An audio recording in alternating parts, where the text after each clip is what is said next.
Good morning, everyone. This is March 9th, 2025. My name is Danan Redding. This is my Coming to the Path talk. Now, speaking publicly is not something I'm very comfortable with, not at all. So when I was asked to give this talk, I wanted to say no. But given the opportunity to talk about myself for 45 minutes, I couldn't help myself but say yes. Kind of regretting that choice right now. Anyway, we'll get going. So I was born January 12th, 1978, in a small village in the mountains of North Wales. My mother was a math teacher, my father was a fleet engineer and a climbing bum.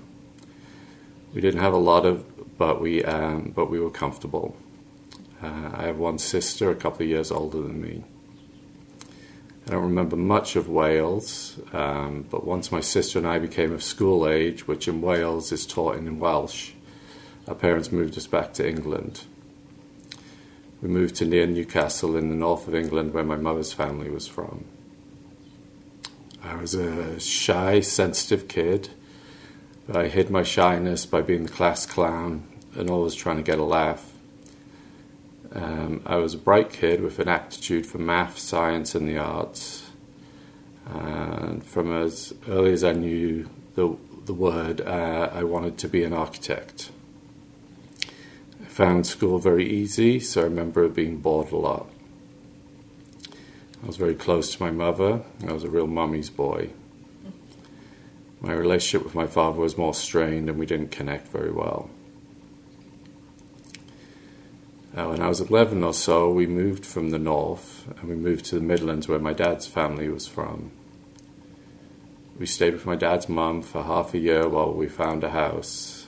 My grandma was a very pious woman and I remember her cooking the blandest food I've ever eaten. We, however, were not a religious family in any way. We never went to church, never talked about God or religion. My grandma had recently divorced my grandfather, who I only met twice. He was a Korean military man who'd served in the Second World War, and he was an angry and mean alcoholic. It wasn't long after moving to our new house that my mother had her first nervous breakdown.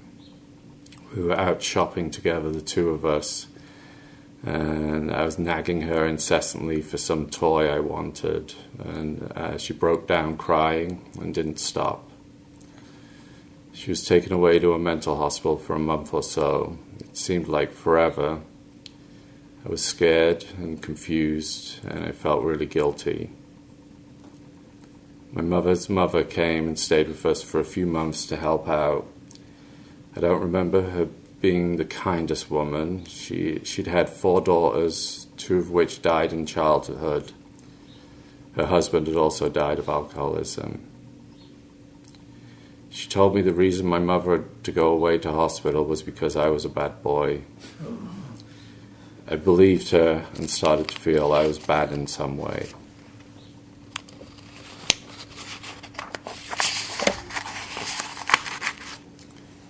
When she came back from hospital, she wasn't the same.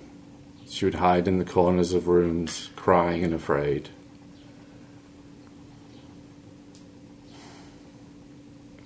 When I was 12, my dad mortgaged our house and bought into a scaffolding business with a partner. For a few years, the business prospered and we were living the high life. But when I was around 13, I started smoking and drinking. It was amazing. Gave me confidence. I was suddenly funny, interesting, brave, and socially at ease. But it also had its pitfalls. I almost always drank too much, too fast, and ended up being violently sick. I just needed to learn how to manage it, and this was a preoccupation that stayed with me for the next 2 decades.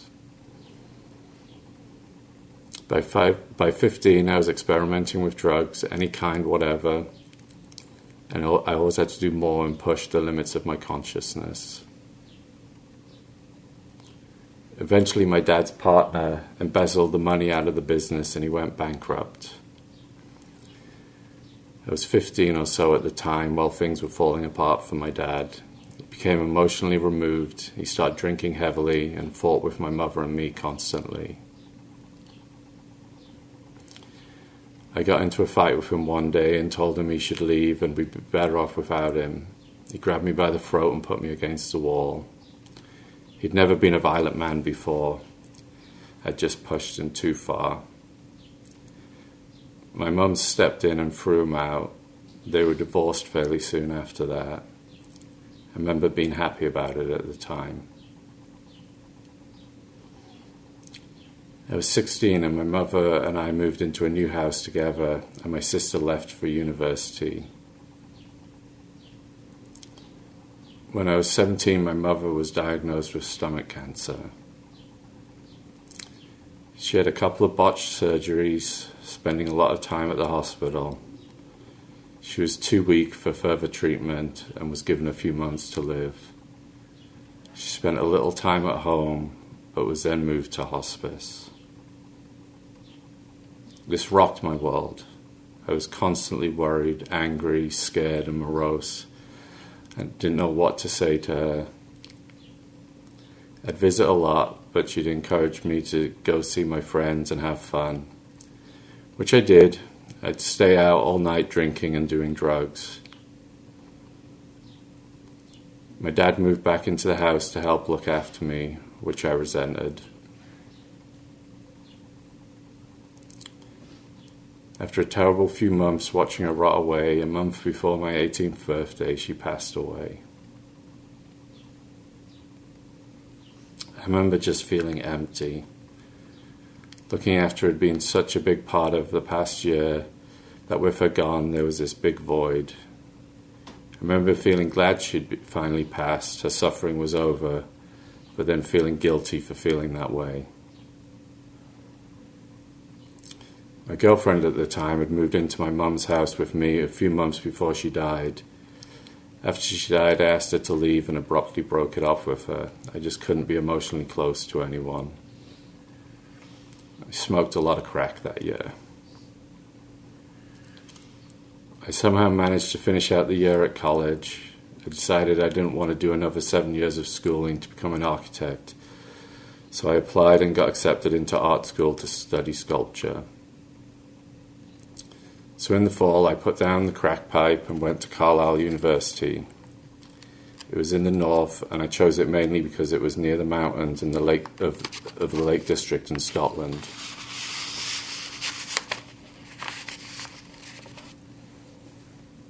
One of the things I appreciate about my dad was he instilled in me the love for the mountains, and he had taught me how to rock climb. University was going to be a new start. I wanted to lay off the drugs. They'd been getting out of hand. However, in my first week of college, I was pulled over for drink driving and lost my license for 2 years. What I remember of this time was this feeling of invincibility. My mum dying was the worst thing I could imagine happening in my life. There was nothing else to fear. I looked for danger wherever I could, be it on the cliffs rock climbing or on the streets at night when the pubs closed. Amazingly, considering the risks I took, I never came to any real harm. Something was looking over me.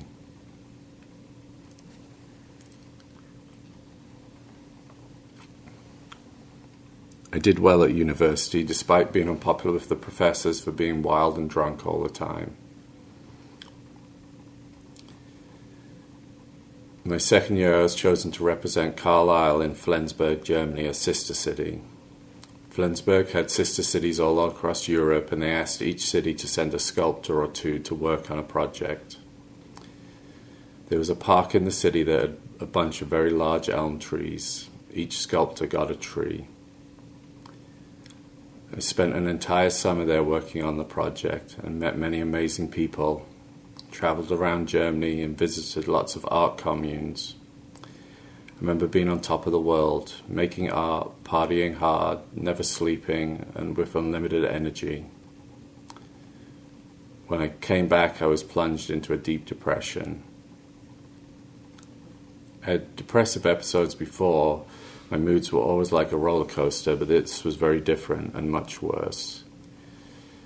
This was a pattern that would repeat itself for years. Periods of unbridled energy, excitement, creativity, and wild drinking, followed by deep depression and drinking to find oblivion.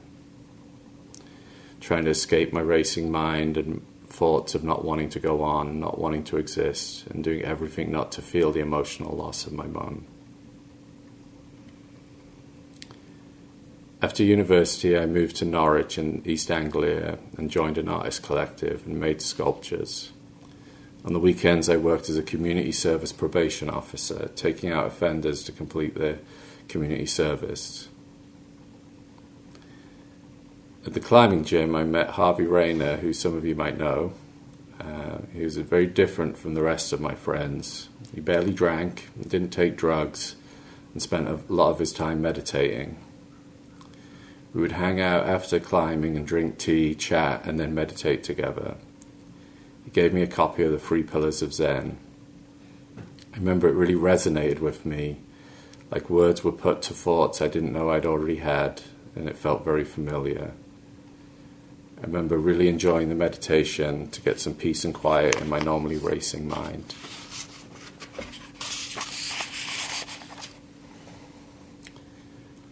I enjoyed a good couple of years in Norwich, making art, partying with artists and musicians, climbing and meditating with Harvey, but I was getting itchy feet and wanted to see the world.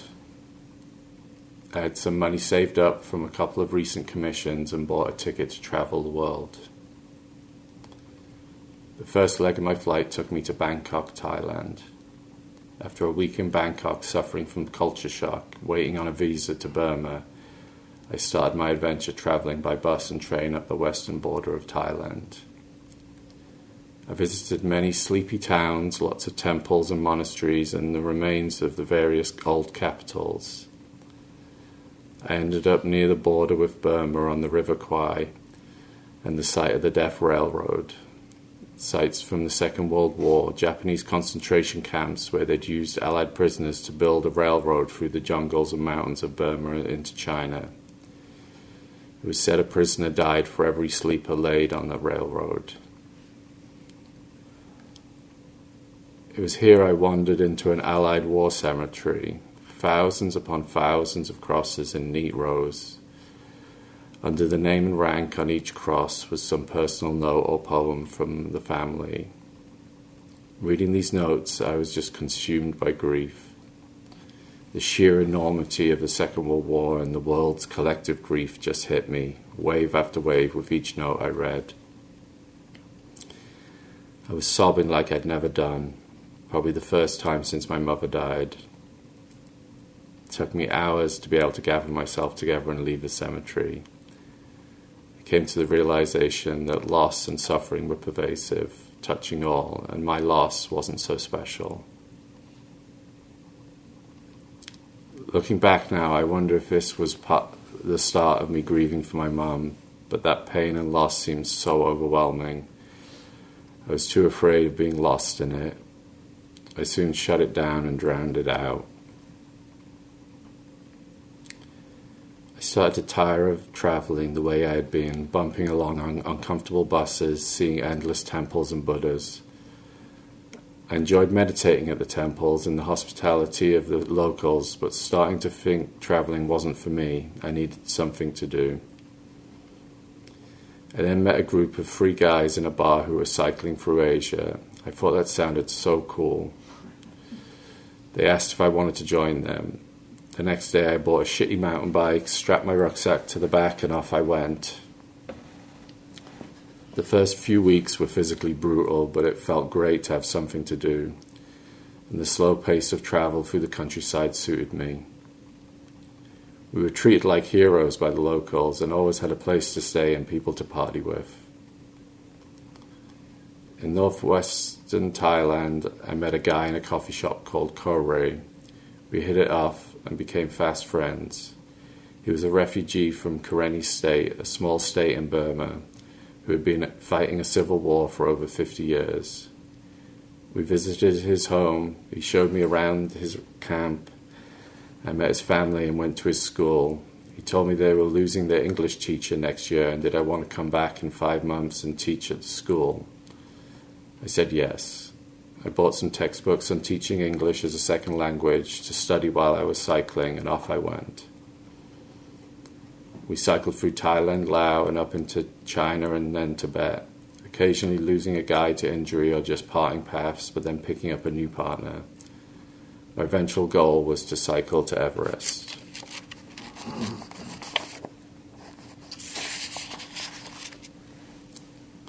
On these travels, I was always drawn to Buddhist temples and monasteries. I would just let myself in and find the meditation hall and just go sit.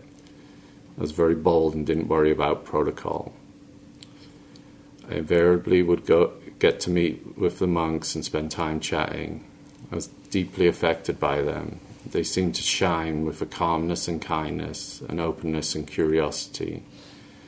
There was a peace and serenity that I saw and I deeply wanted for myself. I specifically remember meeting a hermit who had been living in a cave for 20 years. He spoke wonderful English and we spoke for hours. His curiosity was infectious. When we were in Western China in a town called Dali, it was just myself and another Englishman left, and the months of drinking and smoking were catching up on us. We decided to spend a month or so at a Shaolin monastery, primarily to detox, but also to maybe learn a little kung fu. There was something about monastic living that felt so familiar, like a returning home, even though I'd never done anything like it before. I loved the sound of the big bells struck at 4 a.m. to rise and start practice. I loved the sittings and watching the monks do the kung fu exercises like a beautiful mass dance. My companion and I, however, were the most clumsy and uncoordinated Englishmen you've ever met. We sucked terribly at the kung fu and brought much amusement to the monks and consternation to the shifu. After about a month at the monastery, the soles of my feet were so bruised I could barely stand. It was time to leave. We headed west into Tibet and the Himalayan foothills. We slept in tents most nights, but when we occasionally came across a settlement or monastery, we were welcomed in. Again, the monks made a deep impression on me. Eventually, the days of endless uphill toil, snowy passes, and incessant cold took its toll. About 500 miles east of Everest, we gave up. We headed east to Kunming and flew back to Bangkok. I parted ways with my friend and headed north on the 1,000-mile solo trip back to the refugee camps and to start my job as a teacher.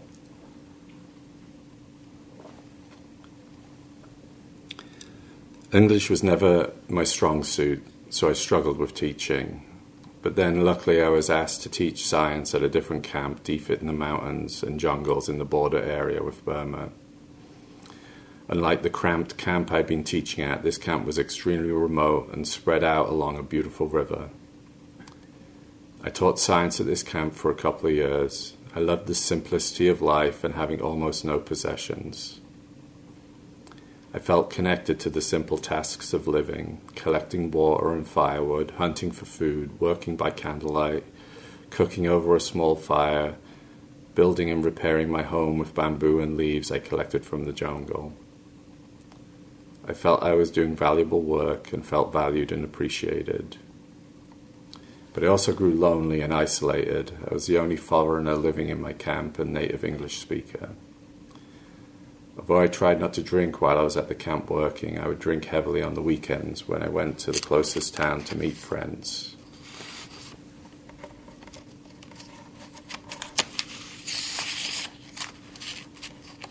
I was hospitalized twice through drinking while I was at the camps, once with a very bout of gastritis and another with pancreatitis.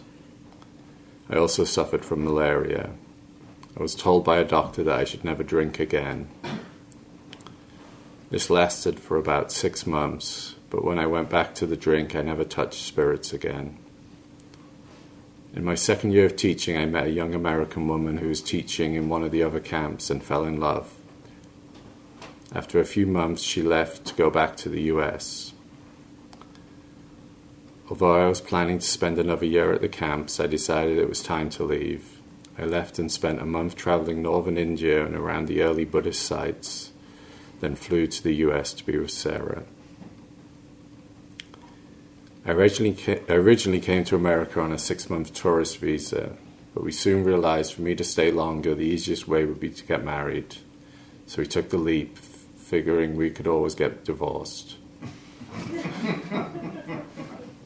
After getting married, I had to go back to the UK to wait for my green card. This took about a year.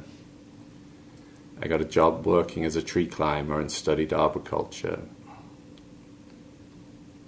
When I got back to the US, I realized it was going to be very hard to make a living as a sculptor, so I continued to work as a tree climber. I did this for a couple of years, eventually becoming a certified arborist, but decided I wanted to get out of it after a back injury, an injury that had ended up with me addicted to oxycodone.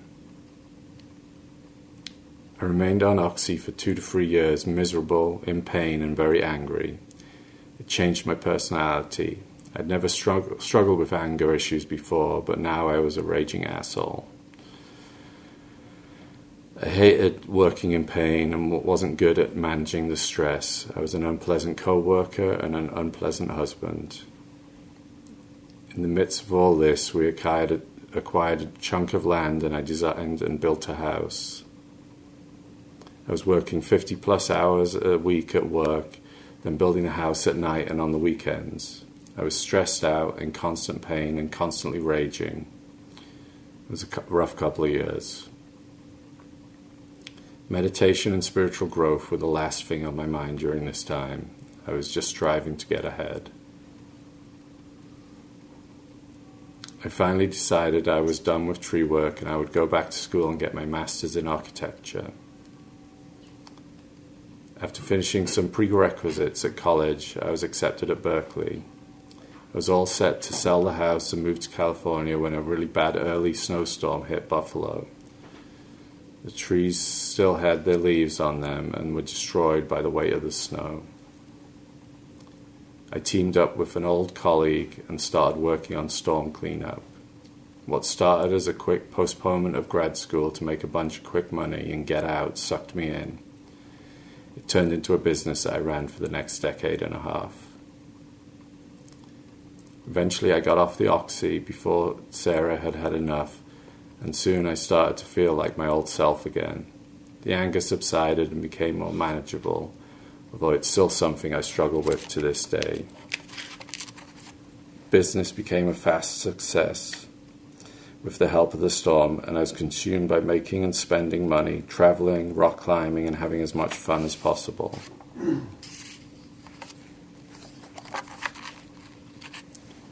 My drinking was more under control during this time, and I found that if I drank a 6-pack every night, I wouldn't go on drinking binges as much. This worked for a while. I still struggled with depression during this time, but medicating myself with beer and weed. Life wasn't bad. After running the business for about 6 years, we decided to try for a child. We had been on the fence for a long time, thinking we wouldn't have one. It didn't take long before we were pregnant. I decided I wanted to stop drinking if I was to be a dad, but I couldn't put it down. A few months into the pregnancy, Sarah woke to a lot of bleeding and pain and needed to get to the hospital. I'd gotten drunk that night, and she couldn't wake me. She had to call her dad to come and pick her up and take her in. I woke the next morning not knowing where she'd gone. Later I got a call to say she'd had a miscarriage. I felt terrible. I'd let her down and let myself down, but as bad as this experience was, it still wasn't enough for me to put the drink down. After the miscarriage, we had to go to Planned Parenthood in Buffalo for a D&C to remove the fetus. There was a bunch of pro-life protesters outside, and I remember an older woman getting in our faces screaming that it wasn't too late and what we were doing was a sin. I don't think I've ever wanted to punch someone more in my whole life, or been more disgusted by Christianity. Luckily, I had enough sense to know getting into a physical fight with an old woman was the last thing Sarah needed right there. It wasn't long before Sarah was pregnant again, this time going to full term.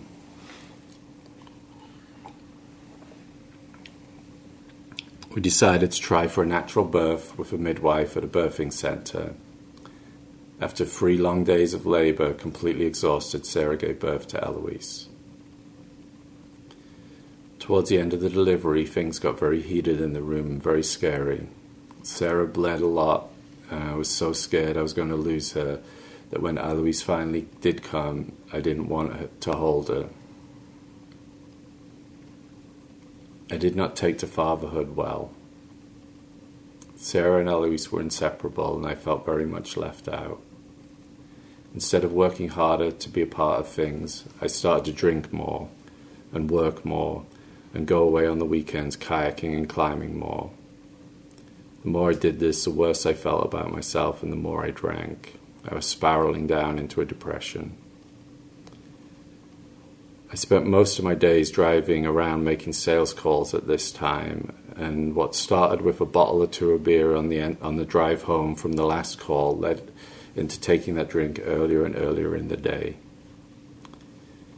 Before long, I was buying a case of beer first thing in the morning to drink while I drove around, and then another at the end of the day to take home.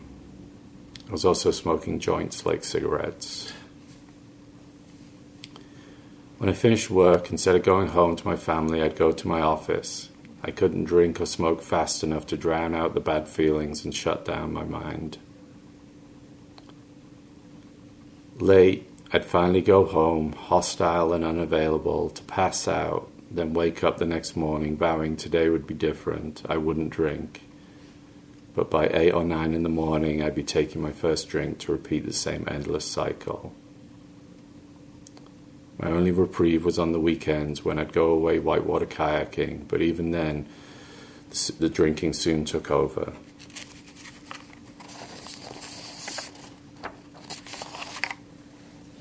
By the time Eloise was free, Sarah had had enough and moved out. She said I needed to go to AA and stop drinking, get a therapist and stop smoking weed or we were through. I knew I couldn't keep going on like this, but I couldn't make the change.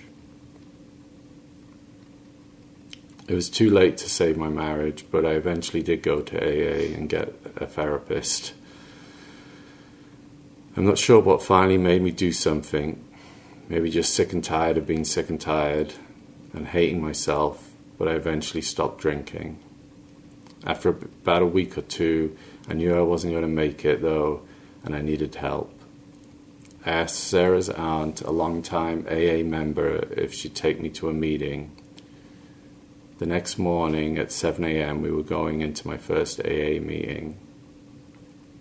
I felt totally beaten, and although I totally bristled at the prayers at the start and end of the meeting, I listened. People shared around the room about their experiences when they first came into AA. No one had been on a winning streak. But they were just like me and their stories resonated. I remember feeling like for the first time in my life I was connecting with people just like me. I wasn't alone. I had found my people. It was just unfortunate they were a bunch of drunks and I was in a church basement.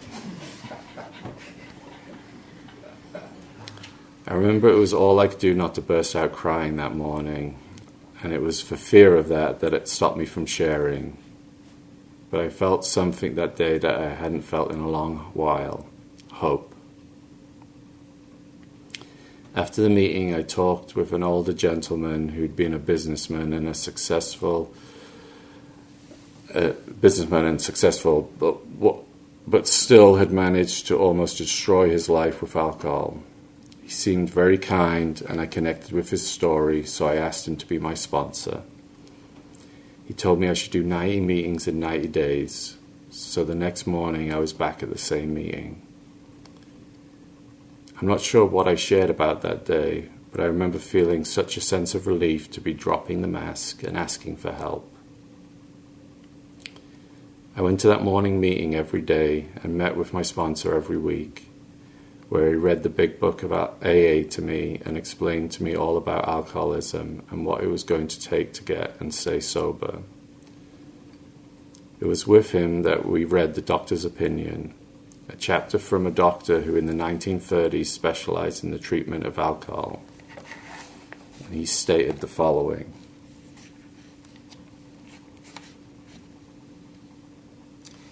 men and women drink essentially because they like the effect produced by alcohol. The sensation is so elusive that while they admit it is injurious, they cannot, after a time, differentiate the true from the false. To them, their alcoholic life seems like the only normal one. They are restless, irritable, and discontented unless they can again experience the sense of ease and comfort which comes at once by taking a few drinks. Drinks which they see others taking with impunity.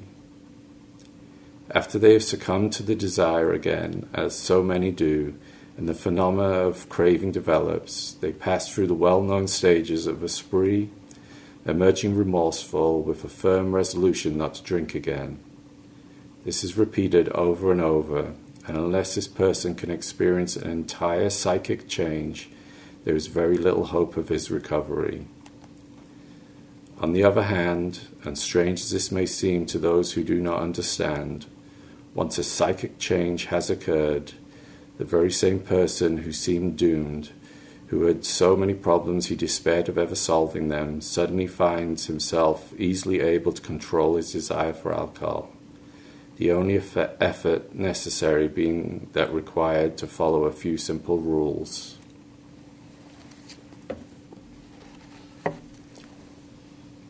That entire psychic change he talked about, I learned, was a spiritual awakening. And the rules he talked about were to trust God, clean house, and help others. So we started working through the steps together, which starts with step 1. We admitted we were powerless over alcohol and our lives had become unmanageable.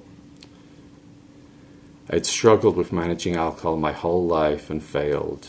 And although I thought of myself as materially successful, I had to admit that spending most of my days wanting my life to end was pretty unmanageable.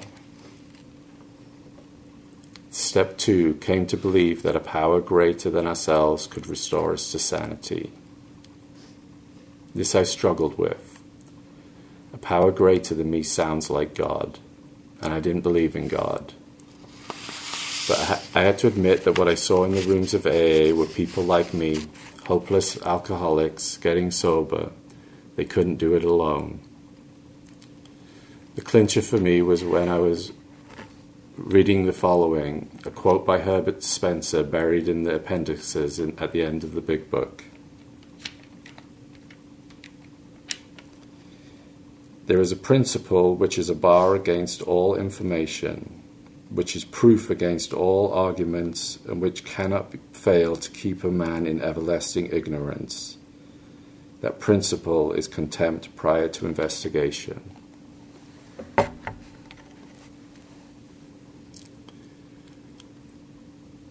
This helped me just keep an open mind and suspend my disbelief. But then I hit a wall with step 3. Made a decision to turn our will and our life over to the care of God as we understood Him. How was I to turn my will over to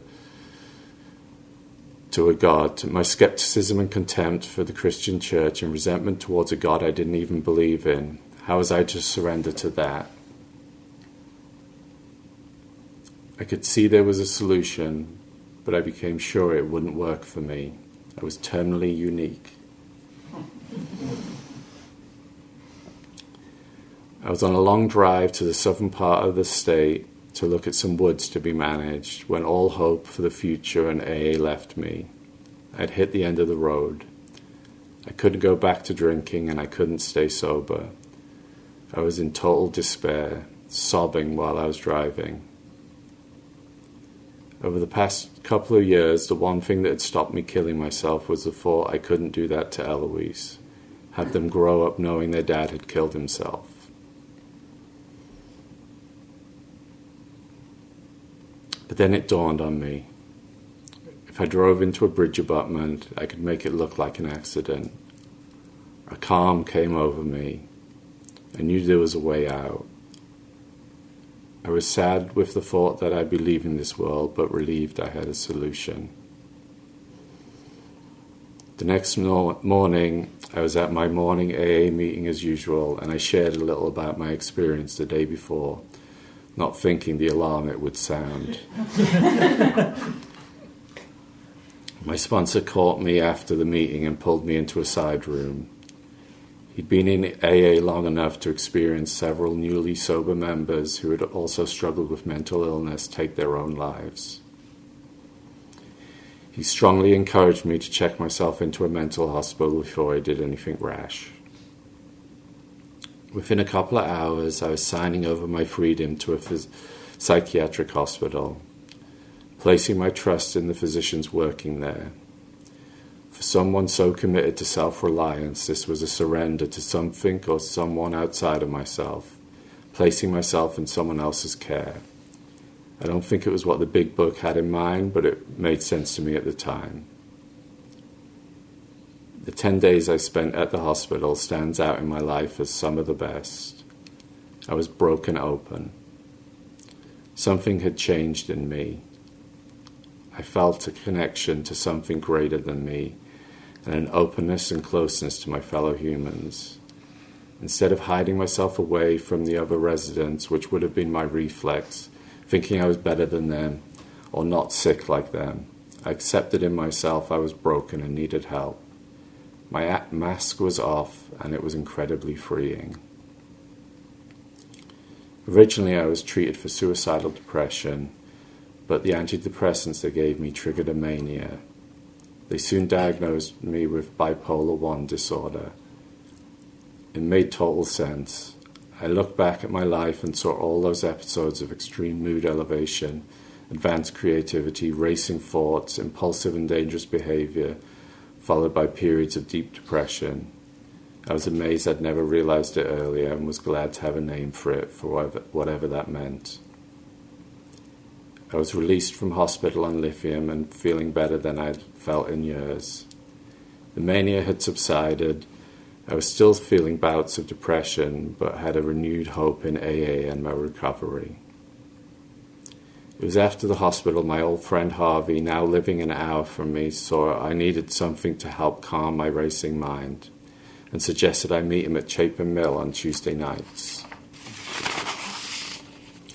to meditate and hang out.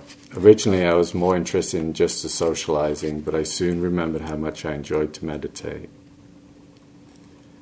I fell in love with Chapin Mill, the Zendo, the chanting, and Wayman and Errol, who were so welcoming and loving. I remember still struggling with thoughts of suicide, but knew I wasn't going to do it. I was afraid to tell anyone this for fear I'd be sent back to the hospital, but in Danan with Wayman, I felt safe and heard and loved.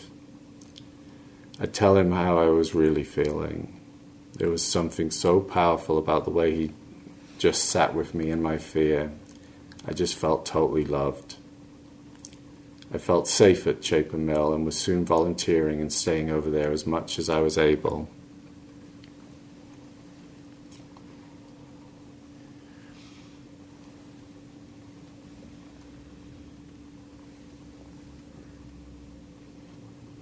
Before my separation with Sarah, I had bought a beautiful piece of land with a dilapidated cabin on a gorge overlooking a couple of waterfalls. In the divorce, I was happy to get that while she kept the house. She was also kind enough to agree to 50-50 custody of Eloise, which I am so grateful to her for. I completely remodeled the cabin into a cozy house, which was such a therapeutic place to get sober in. After the hospital, my sponsor, also a bipolar alcoholic, saw the need to get me through the steps as fast as possible. So we started meeting more frequently and working on the steps. Step 4 saw me write out a moral inventory of myself, my resentments and harms committed. And Step 5 had me share all of this, my secrets and wrongdoings, with my sponsor and God. Step 6 and 7 had me become ready to have these defects of character removed, then pray to have God remove my shortcomings.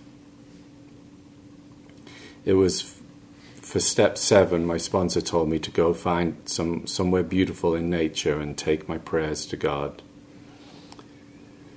I was driving home from a meeting that morning and I saw a pretty creek under a bridge under the road. So I stopped and walked down to the creek to make my prayers. I remember being very sincere in my prayers. When I looked up at the end, I remember seeing the wind blowing through the aspen leaves and gasping, "Oh, there you are. There you've been all along."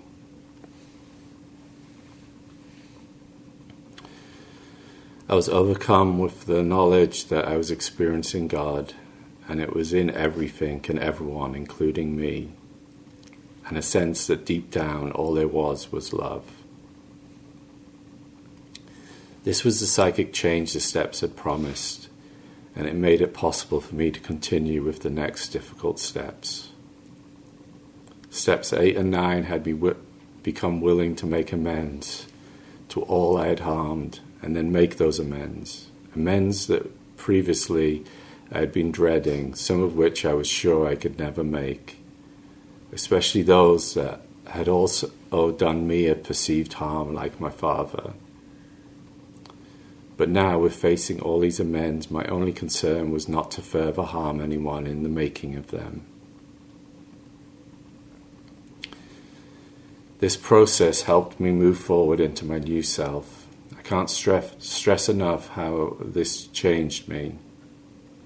For sure, there are habit forces that stuck around, and I wasn't washed as clean as snow, but the willingness and drive to do better and be better was there. I was suddenly much less interested in material gain and more concerned with living a life of service. I realized if I wanted to be forgiven or forgive myself for all the things I had failed at, I had to forgive others. This was especially true when it came to my dad and being a father myself. The psychic change promised by the steps had occurred. The meetings had given me hope, but the steps had given me freedom. Freedom from my old self and freedom from alcohol. For me, the final 3 steps are all about how I keep this freedom. Step 10, continue to take personal inventory, and when we were wrong, promptly admitted it.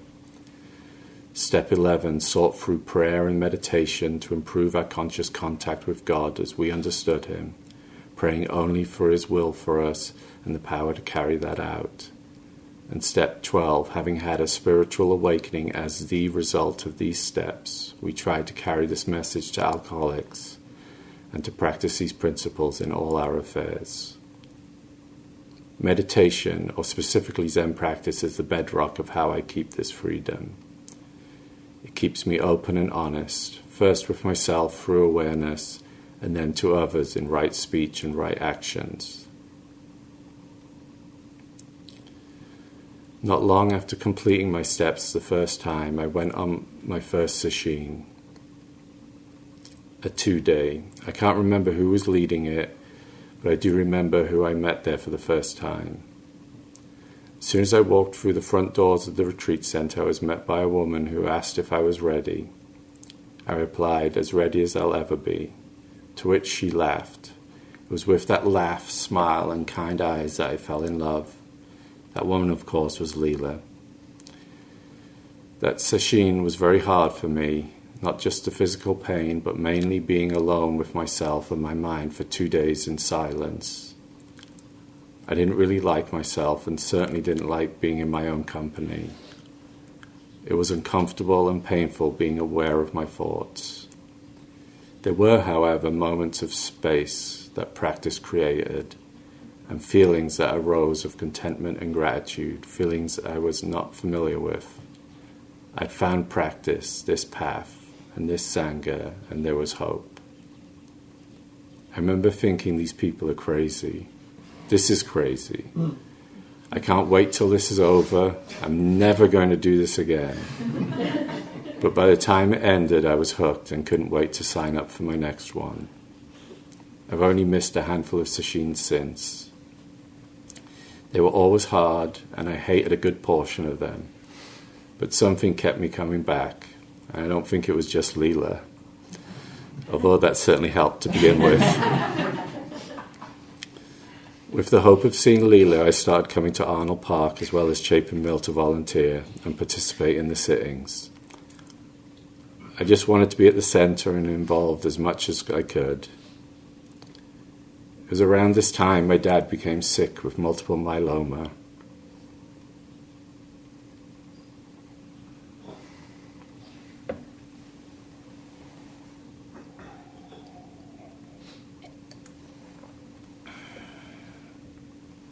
Which is a cancer of the plasma cells. He'd married an American woman when he was over on one of his early visits to me and lived with her about an hour from me.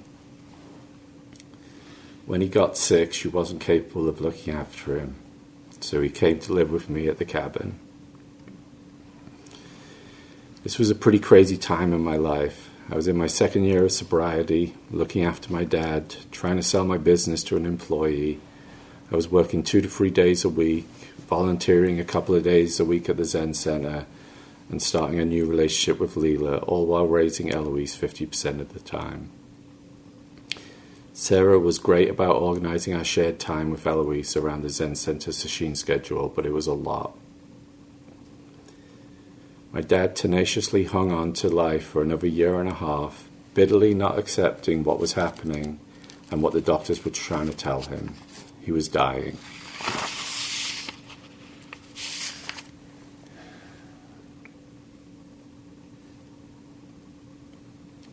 Eventually I had to sit down with him and bluntly tell him that he was going to die. Once he accepted this, he was like a different person. There was a lightness and calm and a kindness that returned to him. I remember in my eulogy for him, I remember saying that although we had had a difficult relationship, I wish I had spent more time thinking about how I could have been a better son to him, instead of focusing on how he could have been a better father. This was a sentiment I couldn't have had without the steps. I'd spent so much of my life resentful and angry with him. It was so freeing to be at peace with him and to have him pass away at my house. The following year, Leela and I got married at Chapin Mill. It was around this time that I told Roshi I wanted to become a priest. I knew I wouldn't be able to come onto staff until Eloise was out of school, and therefore it'd be years before I could ordain, but this was my intention.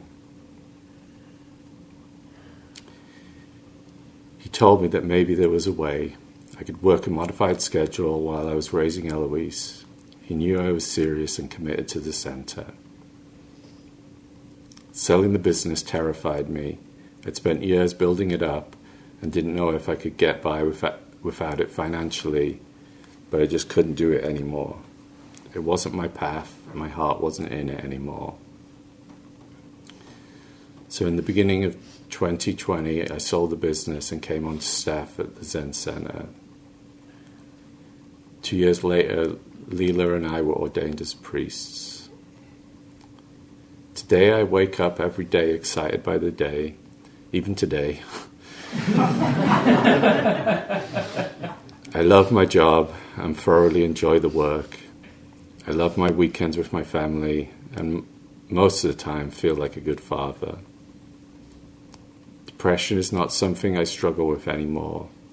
Although I have low episodes, they don't take me down like they used to. I don't have to listen to the negative self-talk anymore. It's just bullshit in the brain. I'm something I've never been before. I'm content and grateful. I hope I get to serve the center.